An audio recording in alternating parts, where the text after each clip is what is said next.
Greetings everyone, and Grade here for another H-Powers 4 replay. Spawn on top left side as a red Deadly Sultanate, we have Elyona. Spawn on top bottom right side as magenta Malians with liquid DeMu.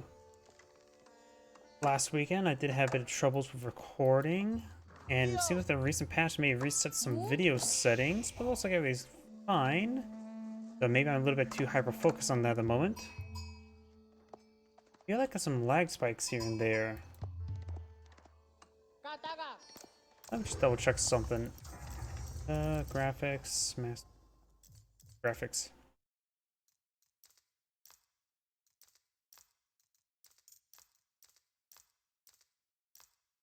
Conclusions down, but looks like everything's fine. Actuality, I do have stuff related to that, and for me, since I have a 60 FPS monitor, I don't actually need to go too high in FPS or a 60 hertz monitor, and that does feel a little bit smoother. Yes, I use VSync because while for regular gameplay, it may be better to not have that stuff turned on, but when it comes to recording and for viewership for your viewers, it does actually make it a bit more stable. So I focus on quality in the stream rather than quality in me for my own enjoyment. Just things I noticed. By the way, let's go ahead and take a look at the map. Sorry, I'm getting a little bit too distracted. The Malian player, of course, has got the mining pit on the field, and something else as well. Looking at the map, we got 3 gold deposits and 3 stone deposits all up here, and large from the middle. So a good expansion direction for the Malian player is northwards. In fact, the second gold deposit could be right here, while the following gold deposit could be set right there. The mining patch should say. And there's also stone here, so a good spot for a keep wouldn't be half bad here as well. The deer deposit's back behind, as well as way over here, so this is a safe deer deposit for the Malians. Deadly Sultanate side of the map, the gold and stone a bit more scattered, and the gold and stone sort of also spawned over here as well. Don't worry about boar, the Islamic, so they can't collect the boar. But there's deers over here as well. They do have a deer deposit nice and safe. Their 2 natural wood deposits are very close to their town center, while one spawned way out there. Counterpart, same thing for the mines as well, with them actually smaller wood deposits relatively close by. Great spot for a trade house, high trade house, but none of them are roofs. We do now the monster quarry now being deployed on the field, and the Tower of Victory. Looks like Red does claim some sheeple. A good number of sheep are there. Granted, he does a lot of Islamic nations tend to go for berries first, since they do have improved berry collection and all that sort. Mining camps and another house there, so he's gonna get some good gold collection now very soon. Going for more mills, going for probably some cattle in the near future. We do have a blacksmith being pulled on the field, as well as stable. Blacksmith's going to be useful for, of course, the various Deadly Sultanate free research. And the stable looks like it's going to eye for some Ghazi Raiders. He, of course, can counteract Ghazi Raiders with Donzo, or engage them with warrior priests. Not warrior priests. Warrior scouts. Or you could try for some sofas, but Ghazi Raiders do hit a little bit harder versus heavy, so this may not be a good match between the two. Can't remember the exact comparisons between the two. Ghazi Raider does have 120 health, 12 damage plus 2 at 2 attack speeds, so imagine that a 7 DPS versus sofas, barring the armor as well, which they have inherent 2/2 armor in this age.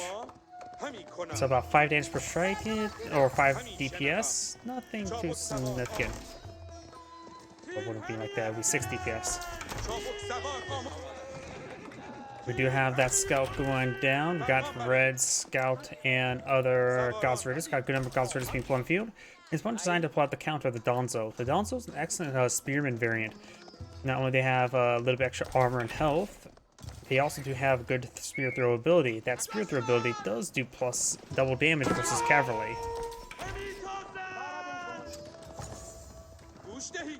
So Donzo are excellent versus the horseman raids of the raiders.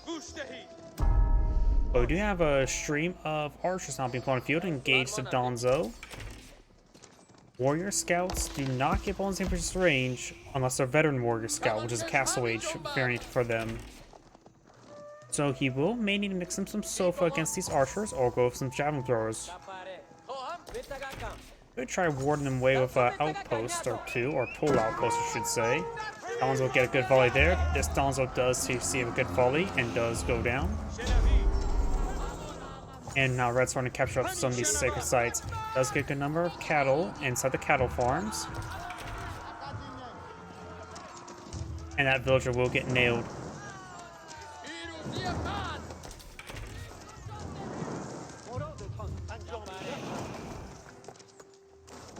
Only Donzo being put on the field. Malians house do have 50% less health, while costing 50% less cost as well. Not 50% less health, 33% less health, while having 50% less cost and supports 50% less population. Overall, there results a bit more tankiness for cost of resource compared to other civilizations. But when I'm playing as Mongols, I always love this play against Malians because a lot of extra houses to raid and tend to be a bit more exposed, and at least a secondary hit mine.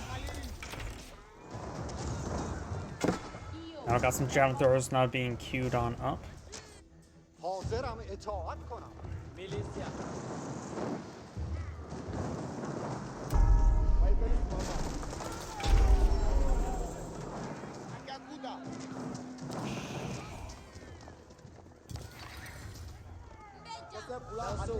The number of cows, based on the formation of everything here, he's going for the Grand Fulani Corral and not for the Fombia Garrison.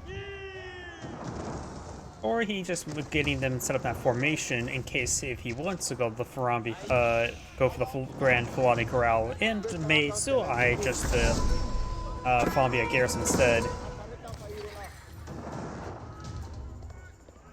All sacred sites have been captured by Red, which also gave them quite a bit extra coin from those sacred sites there. Javelin throwers get a good volley there. They have 3 range arms at the moment. This one does have the +1 range damage, so they do 3 damage per arrow against javelin throwers. We may see the archer going down. Does stab the archer. We may see a volley of javelin throws onto this guy's radius. No, looks like they're all on cooldown. And there may have been enough javelins there to kill off that Ghazi Raider. Got a number of the Ghazi Raiders sieging down the pit mine now. Got the replacements for the Malians pit mine there. The Malian player does have 10 javelin throwers, soon to be 11. 13 Donzo. Those are javelin throwers in front. Nice volley there. Where are the Donzo? Looks like they're scattering across the map. You may could just leave 1 or 2 right there. The fastest response unit is with the Ghazi Raider, and Donzo will do just well versus them. But just fine. Northern player does have plenty of population housing for the time frame, but losing all this housing will put them down by 15, 30, 35, make that 30 more. So he does need to save some of the housing and he gets some of that replaced. Donzo Raiders or Donzo trying to hit those villagers, but they're getting hit by those archers. 1 6 side has been decaptured, so doesn't worry about that as a victory condition against them. 1 Ghazi Raider does get hit there, trying to pursue these various forces. A handful of Donzo to turn engage. He's not moving engaged with a handful of Donzo. Does get a volley there. Scout down. Javelin thrower is taking some arrows. Ghazi Raider is turning around. He has a handful of Donzo here.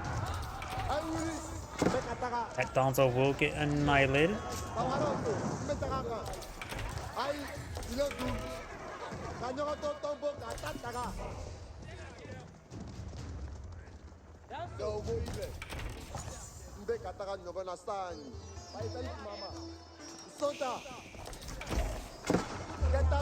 Good volley onto that Ghazi Raider. Does see another hit there. Donzo starting taking hits. More of the archers getting hit there. Very nice. Money Pit under fire once again. Down throws does ward them away for the time frame. A hand for the housing does stay alive, enough to keep his population just fine. More javelin hits there across the Ghazi Raiders. Archers keep focused down there. Just trying to collect up a coin or gold. Wrong game. Does get some hits there, turning around. Javelin throwers sort of need to turn around and fight. They just need to engage. They do have a little extra range from the archers, so he's just trying to keep his range advantage, which is not a bad idea. We got range damage armor for the Malian player as well, which will help his javelin throwers engage the archers. The archers do have semi-health. Or the javelin throwers against those archers will do 13 damage, so make that 12 damage per hit. And thus, remember 72 is divisible by 12, so it will reduce the number always it takes to attack on an archer by going with that range damage increase. Some of these villagers are getting hit there by the Ghazi Raiders now. More of the Ghazi Raiders are going down. Those lose a couple more villagers. The Malians themselves have killed off 5 villagers. But the Malians do have access to the cattle ranches, so they do have some good income as well as the mining pit. Elyona has all the age 2 research complete, while the Malian player does not. Local doggo does not get his head pats.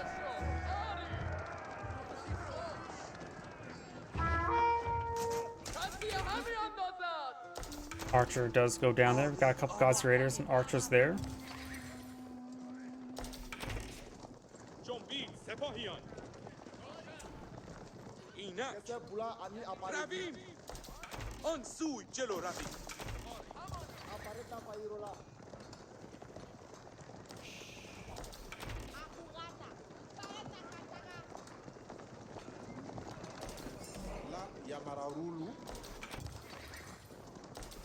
Mining pit, let's see, has still plenty of gold onto it to collect.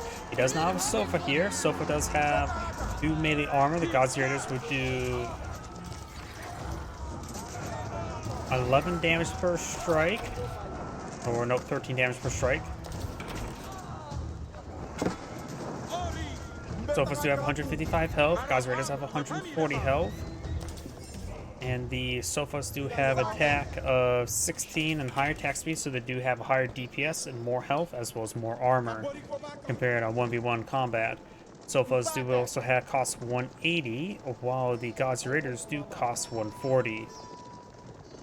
Offline maps suggest they're probably cost equivalent, but that's just an estimate in my mind, which could be entirely wrong.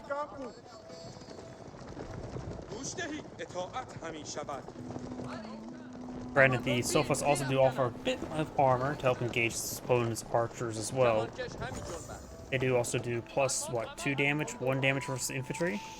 Just plus 2. Nothing too significant. Something just helped hit the archers a little bit better among all their infantry.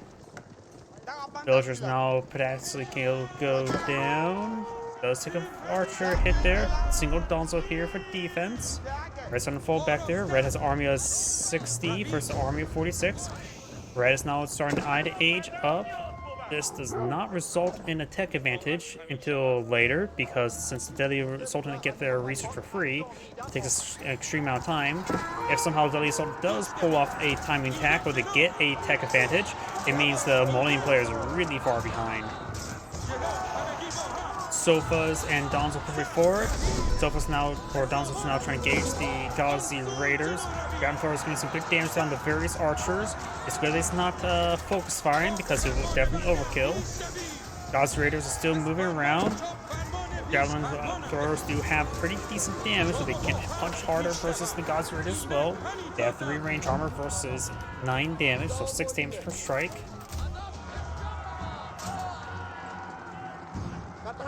Red's now falling back there.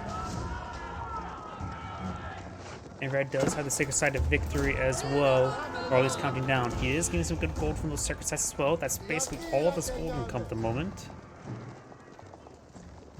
Yep, that is literally all of his gold income at the moment.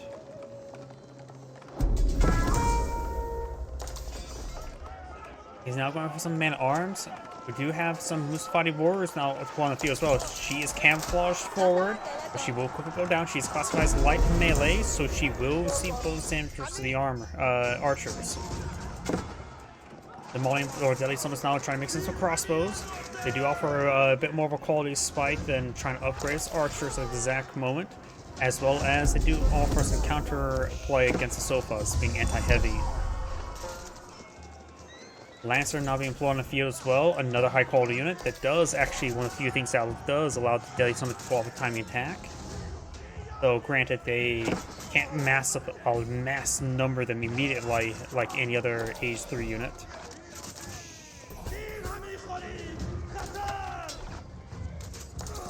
And arms do get focused down there by the javelin throwers, very nice.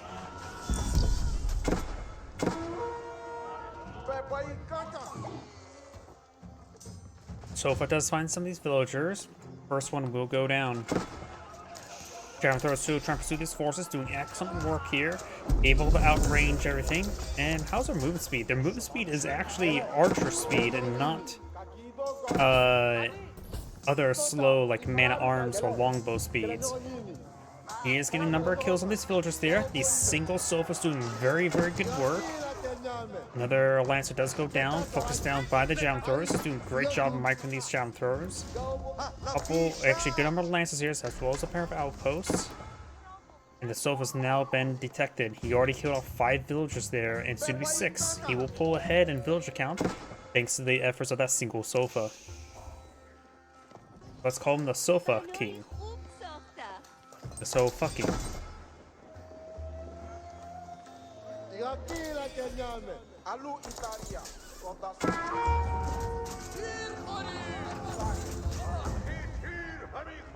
Man-at-arms now charging the way forward, trying to engage these forces. Man-at-arms taking some fire there. Sofas do bonus damage to them, and more just helps counteract the armor. But not entirely at this moment in time. One player is not aged up, and now do have the Grand Felonic Corral being put on field. Lancers push way forward. All the villagers have been pulled off to build the Grand Felonic Corral. The Lancers could try charging on in, might as well. Does get a group of those villagers inside the town center. Sofa is here to body block. No, he does not. And now pulls back all the villagers outside the town center. It does go towards the town center. The Lancer's not very well microed there. And the Lancers do go down. He may have cut off one villager there. It's hard for me to tell. That maybe that one there, or that looks like a sofa. Either way, the Grand Felonic Corral is now complete. The research is still on the way. He has researches Age 3 archers, the veteran archers research. Still has regular spearmen, not even hardened spearmen at the moment. He may want to get that queued up.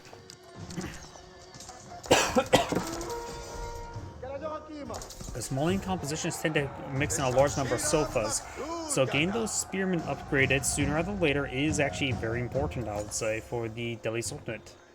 Additionally, there's also Age 4 landmark to give you more food per research you've already researched, so that tends to combo quite well. It's free, might as well go for it. Imported armor now being researched, as well as the veteran Musafati warrior, the anti-armor specialist for the Malians. Something's... Oh.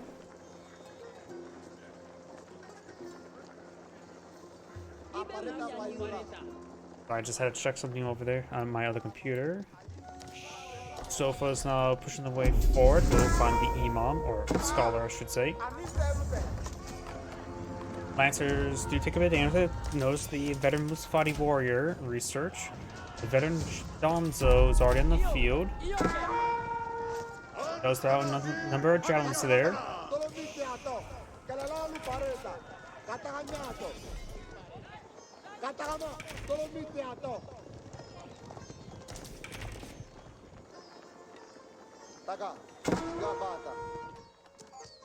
Oh, got a number of sofas here. Let's see, this is being upgraded with the spring gold, not the fortified outpost at the moment.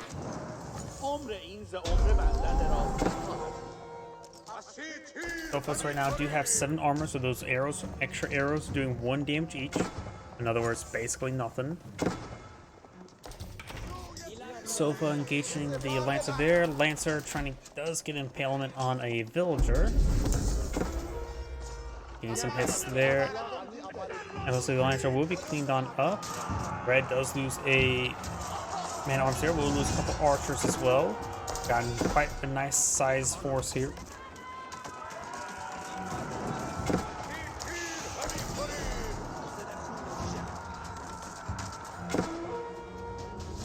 Over here, we do have the sofas pushing forward, getting some damage.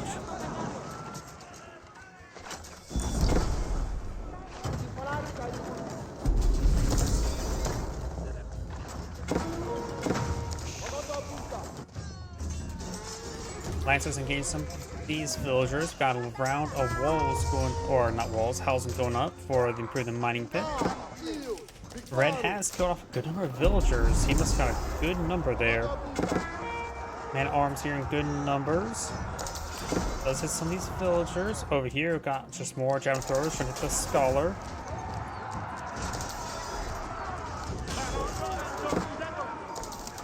Red's man-at-arms straight forward. Now it's going to fortify this area for keep. There's a lot of stone here to get a lot more keeps. Since it went for the compound defenders, keeps also a bit more cheaper as well, as they are now an alternative to the town center. And total resources, they cost less than town center as well.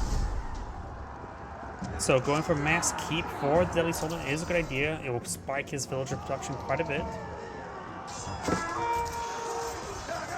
Don's now pushing forward. They do have, of course, 1 inherent of melee armor, making it a little bit more reasonable to be tanky front line for his forces against these man-at-arms.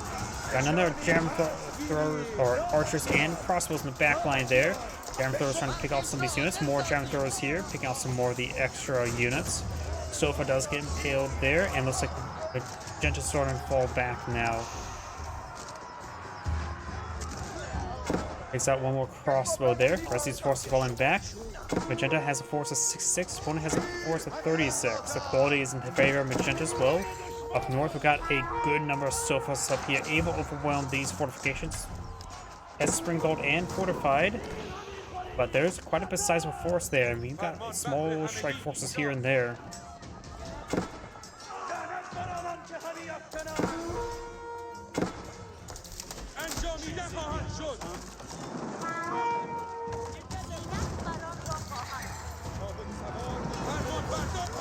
Concentrator does go down there.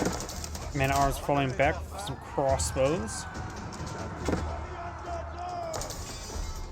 You have to see Magenta string forces all across the map. He's really feeling this economy thanks to Grand Fulani Corral.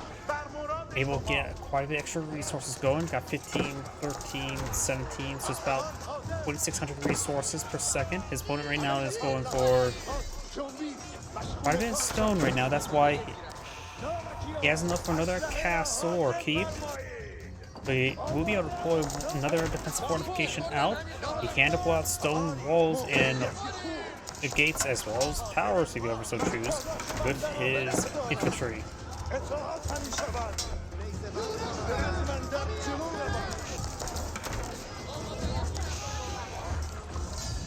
And Red does back the game now. It's Angrade saying thank you for watching and on to the next replay.